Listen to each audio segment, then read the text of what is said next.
dog's reaction to Shilajit.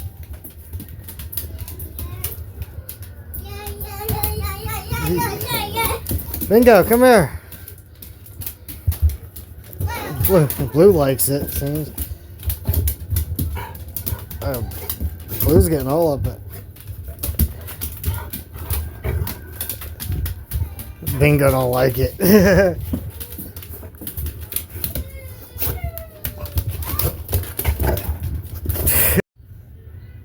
Well, Blue likes the smell of it, but he likes to raid the trash for poopy diapers. Bingo, he was offended by it, the smell of the Shilajit. Sparky, the little black dog, he's neutral. I don't even think he cared. But, just so y'all know, yes, I let them smell it. That reaction test was based off of their sense of smell, because that stuff stinks.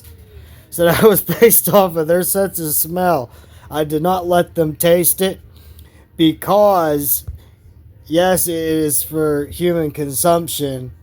I don't know if it's for animal consumption, so I am not going to expose my animals to it that way.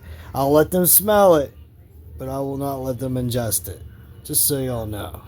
But yeah, I thought that was funny, the way Bingo reacted. But Blue, I expected him to like it, because with that dog, the stinkier, the better.